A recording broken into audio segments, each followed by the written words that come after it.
다음은 이제 문재인 대통령이 손석희 앵커했던 대담이죠. 여기서 나온 얘기들을 좀 풀어보도록 하겠습니다. 주제는 문재인이 윤석열에게로 했는데요. 먼저 어제 이제 인터뷰의 두 번째 부분, 나머지 80분이 방송이 됐는데 청와대에 대한 구중궁궐 비판에 대해서 이 문재인 대통령이 직접 반박을 했습니다. 관련 얘기부터 듣고 오겠습니다.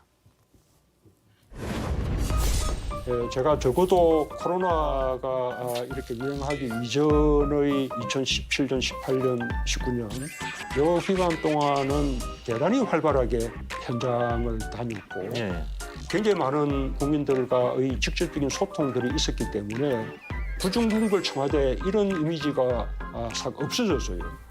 그냥 뭐 구중궁궐 그것은 과거에 자기들이 했던 시대의 행태를 그대로 그냥 프레임으로 덮어씌운 것이죠.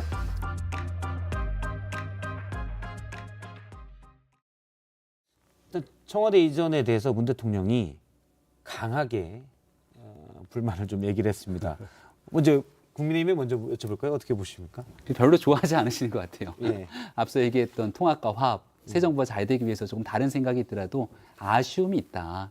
이런 부분들은 잘했으면 어땠을까 정도의 수위의 표현이었다면 넉넉하게 이해가 될 텐데 발언의 수위가 좀 셉니다.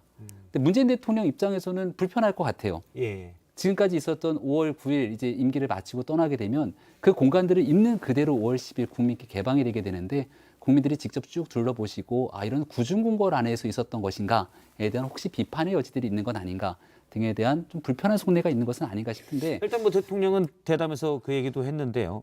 마치 이제 이 시대를 끝낸다. 본인이 5년간 있었던 청와대가 청산의 역사처럼 그게 좀 기분 나쁘다라는 취지로 얘기를 했습니다. 불편한 것 같은데 그러니까 어찌 됐든 간에 문재인 대통령도 약속했던 일입니다. 문재인 대통령이 예를 들어서 2017년도에 그 약속을 국민께 했던 것처럼 지키게 된다 그러면 그럼 마찬가지로 전임 정부는 똑같은 방식으로 문 대통령을 비판했을 것 아니겠습니까? 약속했던 일과 새 정부의 출발에 관한 일에서 다소 좀 불편하고 마음에 들지 않는 일들이 있더라도 국민적 화합과 통합을 위해서 좀 넉넉한 표현을 써주시면 문재인 대통령과 정부에 대해서 매우 불편하게 생각했던 반대의 국민들도 대통령 퇴임 이후에 넉넉한 마음으로 얘기를 할 수 있지 않을까 싶습니다. 저는 그 대담 프로그램을 보면서 역시 기획력은 JTBC다. 발언권은 2분 더 드리도록 하겠습니다. 2분 동안 줄곧 얘기할 수 있게끔 제가. 반칙 아닙니까 이거?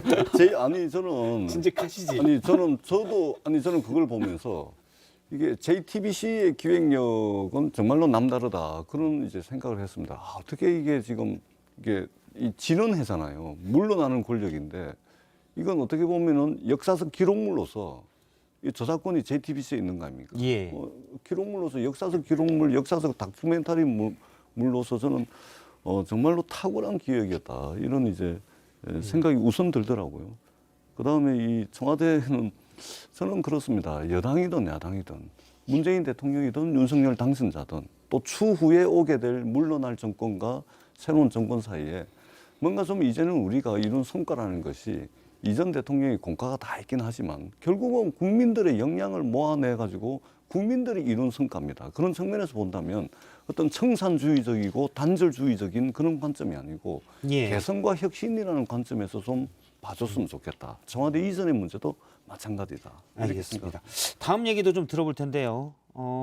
소통, 그러니까 청와대 얘기하다가 소통에 대한 지적이 나왔고 그러면서 기자들과의 소통 뭐 이런 부분에 대해서 대통령의 입장이 있었습니다. 잠깐 들어보겠습니다. 금년에 신년 기자회견은 왜 안 하셔서 여러 가지 얘기가 나오게 하셨는지요? 금년에 기자회견 왜 안 했죠? 왜 안 했나요? 누가 없나? 순방 갔다 와서 오미크론 확산 때문에 좀 미루자고 해서. 그렇죠.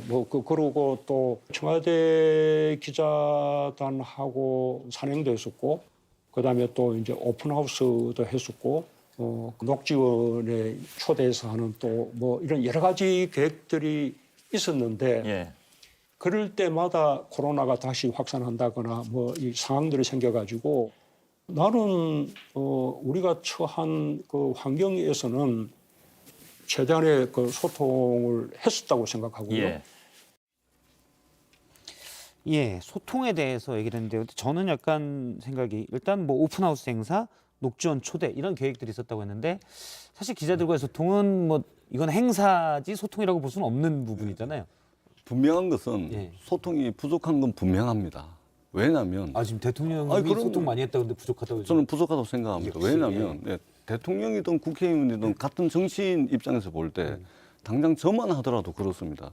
그래도 전재수하면 바닥을 빡빡 그냥 기른 스타일의 지역구 관리를 하는데 예. 저도 그걸 못했어요. 왜냐면 코로나 때문에 못했습니다. 그리고 제가 국보시장에 앉아가지고 3명이 그러니까 4명까지 이게 식사가 허용되던 시기에 3명이 앉아서 추어탕을 한 그릇 먹으면서 이제 소주를 딱 한 잔씩 예. 그걸 누군가 사진을 찍어가지고 이 코로나 난리통에 국회의원이 저러고 앉아있다 이렇게 비판을 받아요. 근데 그게 방역수칙 위반이 아니거든요. 4명인데 3명이 앉아서 했으니까. 위반이 아님에도 불구하고 예, 아님에도 불구하고 그러니까 굉장히 위축되더라고요. 그러니까 이 코로나 상황에 댕기면서 얼굴 보이는 것이 어떤 분들은 박수를 치는데 또 어떤 분들은 도대체 왜 그렇게 쓸데없이 돌아다니냐 이런 비판을 받으니까 이 주민들하고 이 소통하는 것에 굉장히 위축이 되더라고요. 예. 대통령도 마찬가지예요. 국민들이 전부 다 이게 인원 제한이 있고 몇 시에 가게 문 닫아야 되는데 뭐 기자들 불러다가 뭐 한다숨 치고 위축되는 것이거든요. 저는 그런 부분이 소통이 있었다. 부족했고 그러나 충분히 이해할 만하다. 네, 그럼 코로나 이전 상황의 소통 얘기를 잠깐 하겠습니다. 2019년도 조국 전 장관 사태가 터지고 그해 10월 3일 개천절에 광화문 광장에 엄청나게 많은 국민이 모였을 때 그해 한글날 10월 9일에 국민이 모였을 때를 생각하는데 그때 아마 많은 방송에서 문재인 대통령이 후보 시절에 그때 이제 박근혜 전 대통령 탄핵을 둘러싸고 있던 과정에 반대되는 목소리의 국민들이 가득 메우면 어떡할 거냐라고 했을 때 반대되는 국민과도 얼마든지 토론하겠다고 얘기를 했습니다. 그런 내용들 잘 지키지 않았죠. 예. 네, 그런 목소리를 대변하고 있는 언론과의 소통도 좀 부족했던 게 사실인데 그래도 잘했던 면과 공과 과를 같이 함께 말씀드리면 백악관의 모델을 바탕으로 했던 국민 청원 게시판을 통해서 많은 국민들의 목소리를 담아내려고 했던 내용들에 대해서는 또 긍정적인 면도 있어서 공과 과를 좀 같이 두루 얘기를 했으면 좋겠습니다. 알겠습니다. 부족한 것은 윤석열 당선자께서 잘 채워주시길 바랍니다. 지금 그런 비슷한 내용의 윤 당선인에 대한 충고도 있었는데요. 그것도 잠깐 들어보겠습니다. 예. 윤석열 당선자가 선제 타격을 이야기한다든지 예. 뭐 버리장머리를 고친다든지 뭐 이런 식의 표현들은 국방부 장관이나 합참의장이나 뭐 이런 정도에서는 몰라도 국가 지도자로서는 그것은 적절하지 못한 그런 표현이죠. 이게 당선자가 외교에 대한 경험이 없어서 이제 그런 것이라 생각하고 그런 부분을 빠르게 말하자면 이제 대통령답게 예. 대통령의 모드로 빨리 돌아가야죠. 예. 대통령이 사실 좀 어떻게 하면 충고, 조언 뭐 이런 부분인데 표현이 좀 과하다라는 지적도 일부 있었는데요. 특히 이제 국민의힘에서 그렇게 얘기했습니다. 배현진 당선인 대변인이 이에 대한 입장을 내놨는데 잠깐 들어보겠습니다. 문재인 대통령의 임기가 이제 채 보름도 남지 않았습니다. 얼마 남지 않은 이 퇴임의 시점에 이르신 만큼 대통령으로서 국민과 또 우리 헌법 가치를 수호하는 여러 가지 모든 일에 더 관심을 가지고 그 책무에 집중해 주실 거라고 믿고 또 부탁을 드리고 싶습니다. 예, 정권이 이제 바뀌는 시기이긴 하지만 기존의 그러니까 당선인과 대통령의 관계가 기존의 모습과는 약간 다른 모습들을 분위기를 확인할 수 있을 것 같습니다. 자, 여기까지 좀 문재인 대통령의 대담 인터뷰 내용을 좀 짚어봤고요.